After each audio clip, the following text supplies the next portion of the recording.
ሰላም ጤና ይስጥልኝ። እንኳን ወደ ስማርት አመጋገብና ጤና በሰላም መጣችሁ። አራጋው እባላለሁ፣ የህብረተሰብ ጤና ስፔሻሊስት ባለሙያ ነኝ። በዛሬው ቪዲዮ ይዤላችሁ የመጣሁት ለሁሉም ሰው በጣም አስፈላጊ የሆነ የጤና ጉዳይን ሲሆን ይህም የተመጣጠነ አመጋገብን በተመለከተ ይሆናል። ብዙ ሰዎች የተመጣጠነ አመጋገብ በጣም ውስብስብና ውድ ነው ብለው ያስባሉ።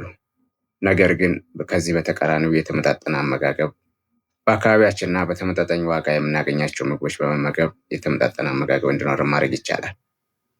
በዚህ ቪዲዮ ውስጥ የማቀርብላችሁ የመጀመሪያው የተመጣጠነ አመጋገብ ምን ማለት ነው የሚለውን ነው። ሁለተኛ ዋና ዋናዎቹ የምግብ ቡድኖች ምን ምን ናቸው? ሶስተኛ ጤናማ የምግብ ሰሌዳ ሞዴል እንዴት ይዘጋጃል? አራተኛ ማስወገድ ያለባቸው የተለመዱ የአመጋገብ ስህተቶች ምን ምን ናቸው የሚለውን እንመለከታለን። በመጀመሪያው ክፍል የተመጣጠነ አመጋገብ ምን ማለት ነው የሚለውን እንመለከታለን። የተመጣጠነ አመጋገብ ማለት የተለያዩ አይነት ምግቦችን በትክክለኛ መጠን መመገብ ማለት ነው። የተለያዩ አይነት ምግቦችን በትክክለኛ መጠን መመገብ ማለት ነው። ይህንንም ስንል የተለያዩ ምግቦችን ማሰባጠር እና መጠናቸውን ደግሞ መመጠን ማለት ነው። ይህም የሚሆነው አንድ ምግብ ሁሉንም ንጥረ ነገሮች ሊሰጥ አይችልም። ሁሉንም ንጥረ ነገሮች ሊሰጥ የሚችለው የእናት ወተት እስከ 6 ወር ብቻ ነው። የእናት ወተትም ከ6 ወር በኋላ ሁሉንም ንጥረ ነገሮች መስጠት ስለማይችል ተጨማሪ ምግቦችን መስጠት ያስፈልጋል። የእናት ወተት ከ6 ወር በኋላ ሁሉንም የምግብ ንጥረ ነገሮች መያዝ ስለማይችል ከ6 ወር በኋላ ተጨማሪ ምግብ መጨመር ያስፈልጋል። ለዚህ ነው የተለያየና የተመጣጠነ ምግብ በጣም አስፈላጊ ነው የምንለው። ስለዚህ ሰውነታችን የተመጣጠነ አመጋገብ ሲኖረው በቂ የሆነ ጉልበትና ኃይል ማግኘት ይችላል። ለእድገትና ለሰውነታችን ግንባታ የሚያስፈልጉ የምግብ ንጥረ ነገሮችን ማግኘት ይችላል። ተላላፊና ተላላፊ ካልሆኑ በሽታዎች ደግሞ ለመከላከል ያስችለዋል ማለት ነው። በክፍል 2 የምንመለከተው 5 ዋና ዋና የምግብ ቡድኖች ምን ናቸው የሚለውን ይሆናል። እነዚህም የመጀመሪያው ካርቦሃይድሬት ሲሆን ካርቦሃይድሬት ለሰውነታችን በቂ ጉልበትና ኃይል ለመስጠት አስፈላጊ የሆነ የምግብ አይነት ነው። ካርቦሃይድሬት ለሰውነታችን ለዕለት ተዕለት እንቅስቃሴ ጉልበትን ይሰጣል። የካርቦሃይድሬት ምንጮች በአካባቢያችን የምናገኛቸው የካርቦሃይድሬት ምንጮችን ስናይ እንጀራ፣ ዳቦ፣ ሩዝ፣ በቆሎ፣ ድንች የመሳሰሉት በአካባቢያችን የምናገኛቸው የካርቦሃይድሬት ምንጮች ናቸው። እነዚህ ካርቦሃይድሬቶች በየቀኑ መመገብ ይኖርብናል። ነገር ግን ከመጠን በላይ መሆን የለባቸውም። መጠኑን መመጠን ያስፈልጋል። ሁለተኛው የምግብ ቡድን ፕሮቲን ሲሆን ፕሮቲን አካልን ለመገንባት ያገለግላል። ፕሮቲኖች ለሰውነታችን እድገት፣ ለህብረ ህዋሳችን ወይ ደግሞ ለህብረ ህዋሳት መገንባትና ለበሽታ መከላከል ይረዳል። በአካባቢያችን የምናገኛቸው የፕሮቲን ምንጮች የመጀመሪያው ባቄላ፣ ምስር፣ አተር፣ ሽምብራ እነዚህ ከጥራጥሬ የምናገኛቸው የፕሮቲን ምንጮች ናቸው። ሌላው እንቁላል፣ ወተት እና እርጎ፣ ስጋ፣ አሳ፣ ዶሮ እነዚህ ደግሞ ጥሩ የሆነ የፕሮቲን ምንጮች ናቸው። ስለዚህ በእያንዳንዱ ዋና ምግብ ውስጥ ፕሮቲን ማካተት ሶስተኛው የምግብ ቡድን አትክልትና ፍራፍሬ ነው።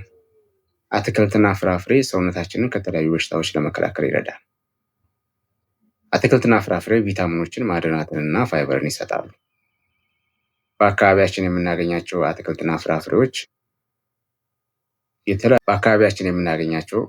አትክልትና ፍራፍሬዎች ጎመን፣ የተለያዩ አይነት ጎመኖች እንደ ጥቅል ጎመን፣ ስፒናች፣ ቆስጣ፣ ሰላጣ የመሳሰሉትን ያካትታሉ።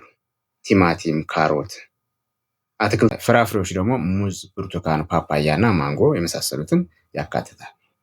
ስለዚህ አትክልትና ፍራፍሬዎችን በየቀኑ መመገብ ይኖርብናል። በየቀኑ ስንመገብ ደግሞ የተለያዩ ቀለም ያላቸውን አትክልትና ፍራፍሬዎች መመገብ ያስፈልጋል።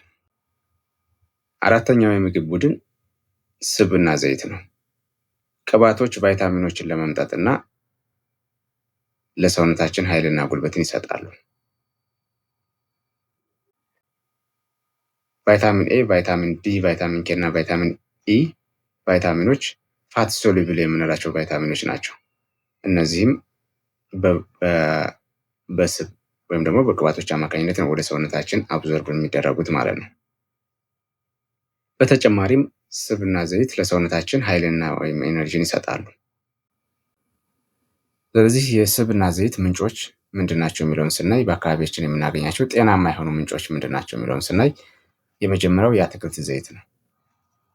ሁለተኛው የቅባት እህሎች ከቅባት እህሎች የሚገኙ ዘይቶች ናቸው። ሌላው ደግሞ ከአቮካዶ የምናገኘው ዘይት። ስለዚህ እነዚህ ጤናማ የሆኑ የስብ ምንጮች ናቸው። ስብና ዘይትን በትንሽ መጠን እንድንጠቀም ነው የሚፈቀደው፣ በጣም በትንሽ መጠን። ሌላው አምስተኛው ቡድን ውሃ ሲሆን ውሃ ለሰውነታችን በጣም አስፈላጊ የሆነ የምግብ ቡድን ነው። ውሃ የምግብ መፈጨትን፣ የደም ዝውውርና የሙቀት መጠንን ለመቆጣጠር ያገለግላል። ቀኑን ሙሉ ንጹህና ደህንነቱ የተጠበቀ ውሃ እንድንጠጣ ይጠበቃል። በክፍል 3 ጤናማ የምግብ ሰሌዳ ሞዴል እንዴት ይዘጋጃል የሚለውን እንመለከታለን። የተመጣጠነ ምግብን ለመመገብ ቀላሉ መንገድ ጤናማ የምግብ ሰሌዳ ዘዴን መጠቀም ነው። በክፍል 3 የምንመለከተው ጤናማ የምግብ ሰሌዳ እንዴት ይዘጋጃል የሚለው ነው።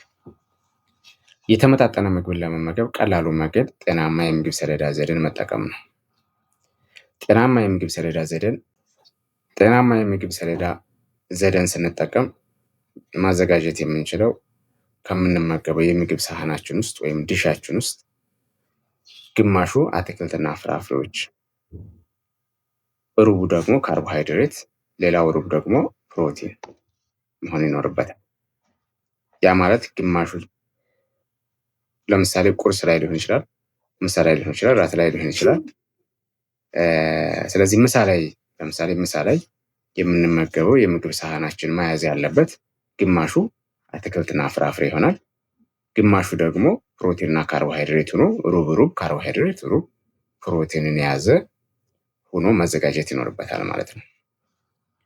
ሌላው በትንሹ መጠን ደግሞ ስብና ጤናማ ዘይት መያዝ ይኖርበታል።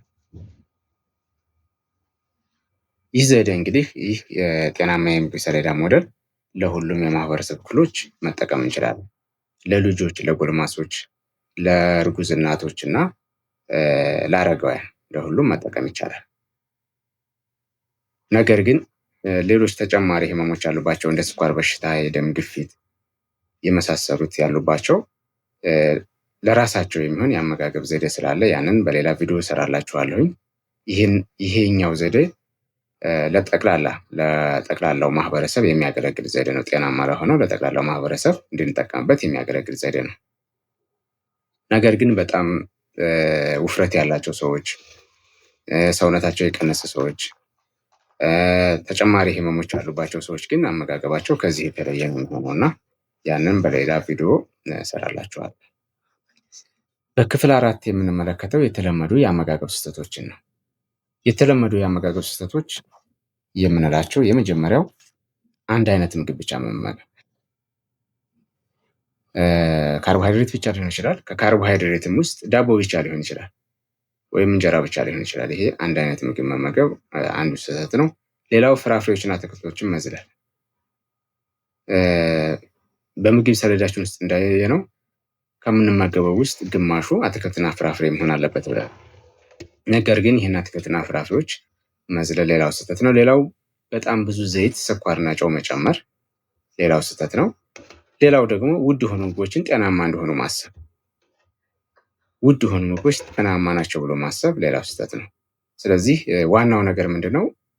የምንመገባቸውን ምግቦች ማመጣጠን ነው እንጂ ውድ የሆኑ ምግቦችን መመገብ ጤናማ እንዳልሆነ መገንዘብ ያስፈልጋል። አስታውሱ፣ ማመጣጠን ከዋጋ በላይ ነው። የተመጣጠነ ምግብ ለመመገብ በየቀኑ የተለያዩ ምግቦችን ይመገቡ። በየአካባቢያችን የሚገኙና ተመጣጣኝ ዋጋ ያላቸው ምግቦች ይጠቀሙ። መጠኑን ይቆጣጠሩ። በቂ ውሃ ይጠጡ። የአካል ብቃት እንቅስቃሴ ያድርጉ። እንደ አጠቃላይ የተመጣጠነ ምግብን ለመመገብ በየቀኑ የተለያዩ ምግቦችን ይመገቡ። በአካባቢያችን የሚገኙና በተመጣጣኝ ዋጋ ያላቸውን ምግቦች ይመገቡ። መጠኑን ይቆጣጠሩ። በቂ ውሃ ይጠጡ። የአካል ብቃት እንቅስቃሴ ያድርጉ። የተመጣጠነ አመጋገብ የሚከተሉት ጥቅሞች አሉት፣ ወይም ደግሞ የሚከተሉትን በሽታዎች ለመከላከል ይረዳል። የመጀመሪያው በተመጣጠነ ምግብ እጥረት ምክንያት የሚመጣ በሽታን ለመከላከል ይረዳል። የደም ማነስን ለመከላከል፣ የስኳር በሽታን ለመከላከል፣ የልብ በሽታን ለመከላከል፣ ሌሎችም የኩላሊት በሽታ፣ የጨጓራ በሽታ የመሳሰሉትን ለመከላከል ይረዳል። እስከ መጨረሻ ስማርት አመጋገብና ጤናን ስለተከታተላችሁ በጣም እናመሰግናለን። ይህም ቪዲዮ ጠቃሚ ሆኖ ካገኛችሁት ላይክ፣ ሼር እና ሰብስክራይብ ያድርጉ። በሌላ ርዕስ እስከምንገናኝ መልካም ጊዜ ይሁንላችሁ።